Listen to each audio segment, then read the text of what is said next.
Welcome to my new blog. তো চলো আজকের ব্লগটা অনেক লেট করে স্টার্ট করছি, এখন প্রায় 4টে বাজতে যায়। তো আমি দুপুরবেলা থেকে ব্লগটা স্টার্ট করি। অ্যাকচুয়ালি আজকে আমি পুরোপুরি রেস্ট নিচ্ছিলাম। আমি সেরকমভাবে এই বাড়িতে আসার পর কোনো কাজও করিনি। আগের ভিডিওটাতেই মানে জাস্ট এক্ষুনি শেষ করলাম, আর ভাবলাম যে এখান থেকেই ব্লগটাকে স্টার্ট করি। কী করবো না করবো আমি কিচ্ছু জানি না, জাস্ট রান্নাম ব্লগটাকে তো মানে অন করে দিয়েছি। তো যাই হোক, যেটা আপডেট দেবো সেটা হচ্ছে যে আমি আগের থেকে অনেকটাই বেটার আছি এখনও পর্যন্ত, কিন্তু শ্বাসকষ্টের প্রবলেমটা মাঝে মাঝেই হচ্ছে, কেন জানি না। এটা বলছে ডক্টরকে আগের দিন যখন চেক আপে দেখিয়েছি, মানে চেক আপ করাতে গিয়েছিলাম, তখন বলছিল কি আমার ওটা প্রেশার লো থেকেই হচ্ছে। তো যতদিন না প্রেশারটা ঠিকঠাক মতো উঠবে ততক্ষণ পর্যন্ত এরকম কিছু না কিছু প্রবলেম থাকবে। তো একটা টেস্ট দিয়েছে, সেটাও করাবো। এখনও পর্যন্ত সেটা কমপ্লিট মানে করানো হয়নি। তো আর কি বলবো, তো আজকে আবার একটু বেরোচ্ছি দুজনে মিলে। ব্যাপারটা হচ্ছে বেসিক্যালি তোমাদের সাথে শেয়ার করা হয়নি ব্যাপারটা, তো আমি একটু পরে তোমাদের সাথে সবাই শেয়ার করছি। তো আগে না দাঁড়াও, ও এক্ষুনি জাস্ট অফিস থেকে আসলো, এসে বললো রেডি হও বেরোবো। মানে ওরা অর্ধেক রাস্তায় এসে আমরা বলছে রেডি হও। এটা এই গাড়িটা নতুন কিনেছে ও, তো তোমাদের সাথে শেয়ার করা হয়নি কারণ আমি নিজেও যেতে পারিনি। এটা যেদিন ডেলিভারি দেয় সেদিনকারে, তো তখন আমি ওই বাড়িতে ছিলাম, ভীষণই শরীর খারাপ ছিল আমার।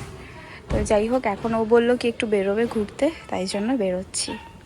যাই হোক, যেটা তখন বলছিলাম বলা হয়নি, সেটা হচ্ছে যে আমার যখন শরীর খারাপ ছিল, মানে শরীর খারাপের আগে থেকেই না আমাদের প্ল্যানিং চলছিল যে এরকম মানে ও একটা গাড়ি নেবে করে, এরকম অনেকদিন ধরেই প্ল্যানিং চলছিল। তো এর মাঝখানে আমরা বেরিয়েও ছিলাম একদিন এই সব কিছু দেখার জন্য, যে কোথায় কোনটা ভালো হবে না হবে। তো সেটার একটা ছোট মিনি ব্লগ বানিয়েছিলাম। তো তখন প্রপার ব্লগটা করি, তো ভেবেছিলাম যে একেবারে গাড়িটা যেদিন আনতে যাবে সেদিনকার একটু সুন্দর করে ব্লগ করবো, কিন্তু ওই যে সবার সব আশা সবসময় পূরণ হয় না। তো সেরকমই এই ডেটটা যেদিনকার পড়েছিল তখন আমার খুব শরীর খারাপ ছিল, আমি তখন ওই বাড়িতে ছিলাম, আর তখন আমার স্যালাইন চলছে। তো সেই কারণে সেই দিনকার যেতে পারিনি কোথাও ঘুরতেও, মানে ওদের সাথে ছিলাম না সেদিনকার। বেসিক্যালি আমার জন্য মাও যায়নি, মানে আমার শাশুড়ি মা আমার জন্য যায়নি, কারণ হচ্ছে বলছে আমার মেয়ে ঘরে অসুস্থ হয়ে পড়ে আছে আর আমি যাবো গাড়ি আনতে, থাক আমিও যাবো না। তো সেই হিসেব করে আজকে সত্যি কথা বলতে আমারও খুব খারাপ লাগছিল যে আমি এরকমভাবে বেরিয়ে যাচ্ছি একা একা। আমি ওকে বলছি আমার না কেমনি একটা লাগছে। তো ওর ড্রিম একটা পূরণ হয়েছে বলতে পারো, যে ওর অনেকদিন ধরেই বলছে আমি ছাদ খোলা গাড়ি কিনবো, তো সেইটা ফুলফিল হয়েছে তো একদম। তো যাই হোক, এখন আমরা একটু ছোটোখাটো আউটিংয়ে বেরিয়েছি। আগে একদিন গেছিলাম আমরা বজবজের ওই দিকটাতে, আর ওর ওই পাশটা কলেজ আছে, মানে ও ওখানকার কলেজে পড়তো টেকনো ইন্ডিয়াতে। তো ওর এই সব রাস্তাগুলো সেই জন্য চেনা ভালো, আর এখন সেই ব্রিজের ওপরেই রয়েছে। তো ভাবলাম কি যে তাহলে বলে দিই ব্যাপারটা কী হয়েছে না হয়েছে।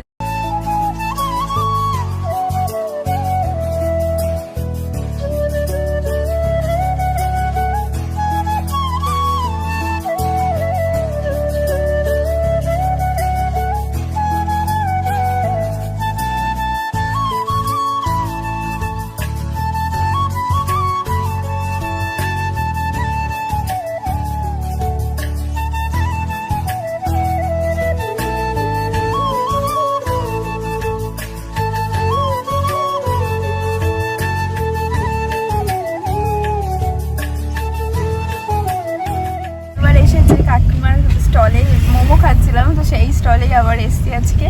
তো চলো, আগের দিন প্যান ফ্রাইড মোমোটা খুব ভালো বানিয়েছিল এখানে, তাই জন্য ভাবলাম কি এখান থেকে আরেকবার খাই। কিন্তু আজকে ঈদের জন্য না প্রচুর ভিড় এখানটা, ভালো লাগছে না, লোকজন ভর্তি।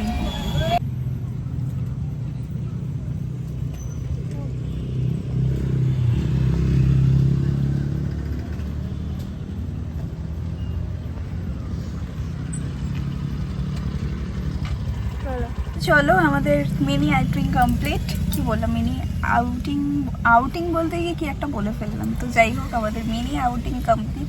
আমরা এখানেই মানে ছুটি ছাটা থাকলে বা কিছু হলে এখানে আরেকবার এসেছিলাম। তো এখানে প্যান ফ্রাইড মোমোটা খুব ভালো বানায়, তো ওই জন্য ওকে বললাম কি চলো আজকেও তাহলে এখান থেকে প্যান ফ্রাইড মোমো খাবো। তো চলো, ওই সাইডটায় আর গেলাম না আজকে, এমনিতেও রাস্তাঘাটে প্রচুর ভিড় ঈদের জন্য। তো এবার বাড়ির দিকে যাব, কারণ মাও আবার বেরোবে, মা আবার মামা বাড়ির দিকে যাবে একটু, মানে মামা শ্বশুরের বাড়িতে যাবে। তো সেই কারণে চলো বাড়ির দিকে যাই। আর আমরা নিজেরাও একটুখানি খেলাম, আর তার সাথে একটু পার্সেল করে নিয়েছি বাড়ির জন্য। আর আমি না একটু মানে বেশি একটা খাইনি, খেলেই আমার ভয় লাগছে, কারণ আমার এবার একটু গ্যাস্ট্রিকের প্রবলেম হচ্ছে কদিন ধরে, তো সেই কারণে। তোমার হাতে আছে?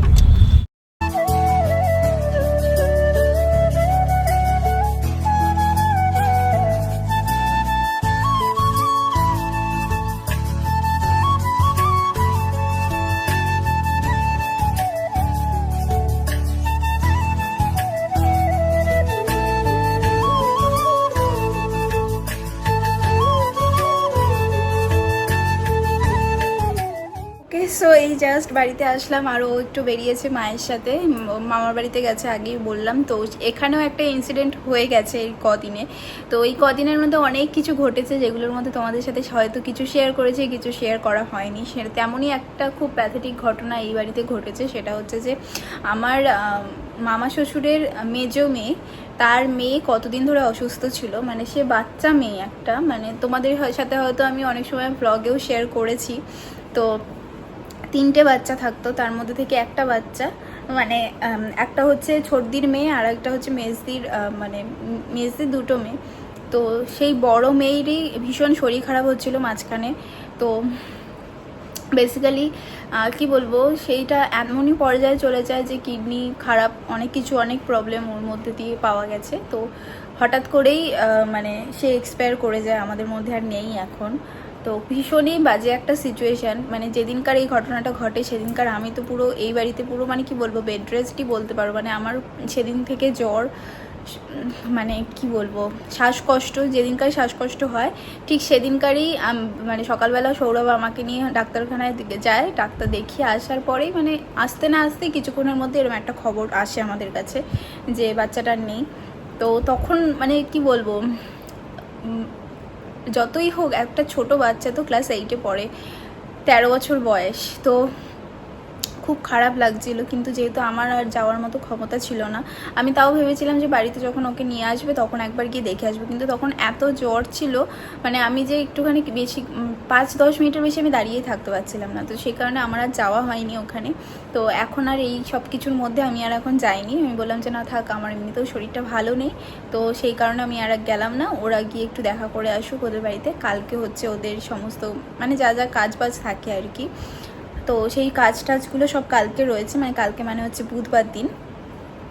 তো সেই জন্যই মা একটু ওর সাথে দেখা করতে গেল, মানে ওই দিদির সাথে। দিদির তো পুরো মানে পাগলের মতো অবস্থা, মানে ওর মানে এমনই একটা শক পেয়েছে। মানে সত্যি কথা বলতে এইসব জিনিসগুলো না মানে মেনে নেওয়ার মতো না। মানে ওইটুকু তো বাচ্চা, ওর লাইফটা সবে শুরু হচ্ছিল, কিন্তু কী থেকে কী হয়ে গেল, কয়েকদিনের যুদ্ধ, তারপরে সব কিছু মানে শান্ত হয়ে গেল। মানে ও এত দিন ধরে ভুগছিল, এত দিন ধরে, মানে হুট করেই হয়েছে 1 সপ্তাহের মধ্যে সমস্ত কিছু। মানে এক শনিবার ও যেদিন বার্থডে ছিল, তো সেদিনকারেই ওরকে নিয়ে সবাই মিলে দৌড়াদৌড়ি, মানে হুট করেই ওর সেন্সলেস হয়ে যায়। তো তারপর থেকে ওর একটু খিচুনি ভাব, মানে হয় না মির্কি রোগ টাইপের, তো ওরকম একটা কিছু হচ্ছিল ওর প্রবলেম।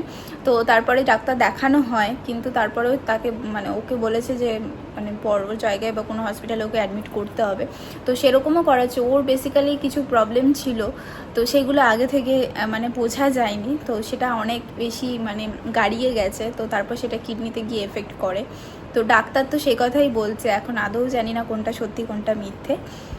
তো বেসিক্যালি মানে মানুষটাকে আর বাঁচাতে পারলাম না, কারণ অনেক চেষ্টা করা হয়েছিল বাড়ি থেকে, প্রচুর সবাই চেষ্টা করেছিল যে ওকে যেভাবে হোক যেন প্রাণে বাঁচে। আর একটা ছোট বাচ্চা তো না, সবাই তো চাইবে যে জিনিসটা মানে ও যাতে সুস্থ হয়ে যায়, সেইটাই। আমরাও কেউ ভাবতে পারিনি যে ও এইভাবে ছেড়ে চলে যাবে আমাদেরকে। লাস্ট ওর সাথে দেখা হয়েছিল আমরা যে বিয়েবাড়িটায় গিয়েছিলাম, তো সেখানে সবাই মিলে একসাথে বিয়েবাড়িতে গিয়েছিলাম। ওটাই ওর সাথে আমার লাস্ট, ওর মানে অসুস্থ হওয়ার আগে ওর সাথে মানে ফিজিক্যালি খুব অ্যাটাচ, মানে যেটা বলে আর কি। তো সেই দিনকারই লাস্ট ছিল। তো তারপরে আর ওর সাথে সেইভাবে কথাও হয়নি, আর কিছু হয়নি, আর কোনোদিন হবেও না। তো এই আর কি করা যাবে এখন, সেটাকেই মেনে নিতে হবে। তো যাই হোক, তো বলা হয়নি, ভাবলাম যে সব কিছুই যখন শেয়ার করি এটাও একটুখানি শেয়ার করে দিই তোমাদেরকে। আর এমনই একটা এখন সিচুয়েশান, আমরা না ওখানে ঠিকমতো যেতে পারবো, কারণ 1 বছরের মধ্যে আমাদেরকে এরকম ওষুধ বা কিছু মানে ওখানে গিয়ে আমরা কিছু খেতে পারবো না, কিছু করতে পারবো না। শুধু সৌরভ তাও গেছে, গিয়ে এমনি কিছু অত ওখানে কিছু খাবে না, এমনি জাস্ট দেখা করে চলে আসবে এরকমই, কারণ আমাদের তো 1 বছরের মধ্যে এরকম ওষুধ বাড়ি সারি যেতে পারবো না আমরা। তো এই হচ্ছে কি ব্যাপার। তো যাই হোক চলো আজকের মধ্যে, তো আজকে আমাদের রাতের মেনু হচ্ছে, মেনু বলতে কি কী সব বলে ফেলেছি। যাই হোক আমাদের আজকে রাতের মেনু হচ্ছে বিরিয়ানি। তো মার ও তো গেছে বললাম যে মামা বাড়িতে, তো আমি ভাবছি যে আগে চিকেনটা আমি করতে থাকি। আজকে রেসিপি কিছু দিচ্ছি না, ও যেরকমভাবে করে আমিও সেভাবেই করব, কিন্তু এর আগে বিরিয়ানির রেসিপি অনেক দিয়েছি, তো একটু একটু করে তোমাদের সাথে শেয়ার করছি জাস্ট। তো চলো এখন গিয়ে আমি আগে চিকেনটা কষাতে থাকি, তারপর ও যদি ততক্ষণে চলে আসে তো ভালো, নাহলে ভাবছি যে আমি তাহলে করে নিচ্ছি, কারণ আমার না সেই জোরটা আমি এখনও পাচ্ছি না যে আমি নিজের মতো নিজে যে করবো, আমাদের শরীরটাও তো ঠিক নেই সেই কারণে। তো দেখা যাক করি। তো চলো এখানে আমি চিকেনটা কষিয়ে নিচ্ছি ভালো করে, মানে একটু আগেই করা ছিল, তো আমি জাস্ট একটুখানি পেঁয়াজ রসুনটাকে কষিয়ে এটাকে তুলে দিয়েছি, কষতে দিয়েছি। তো এটা হয়ে যাক, তারপর আমি দেখাচ্ছি। তো মোটামুটি প্রায় কষে এসছে, এরপরে মধ্যে একটু জল দিয়ে দেবো, আর একটুখানি কষিয়ে নেব, তারপরে জল দেবো।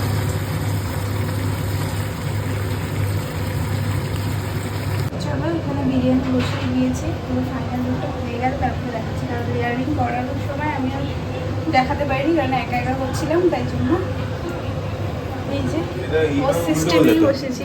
কিন্তু উল্টো করতে হবে, উল্টো এখানে এসেছেন মানে কিন্তু আজকে উনি করেননি, লোকজন আবার কমেন্ট করবে, এর কমেন্ট না তো অফিসের লোকজন আর দরদ উঠলে উঠবে যে বরটাকে দিয়ে এত খাটায় এত কিছু করে, আজকে কিচ্ছু করেনি, শুধু ওপর দিয়ে ঘিটা ছড়িয়েছে।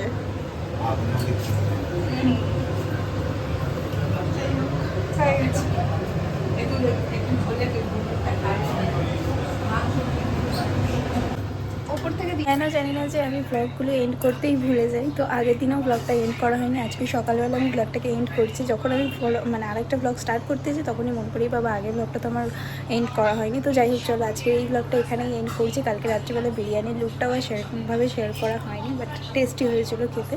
তো চলো আজকের মতো ভিডিওটা এখানেই এন্ড করছি, দেখা হবে নতুন একটা ভিডিওর সাথে। ততক্ষণের জন্য সবাই খুব ভালো থেকো, আর আমিও এখন অল্প অল্প ভালো আছি। চলো টাটা।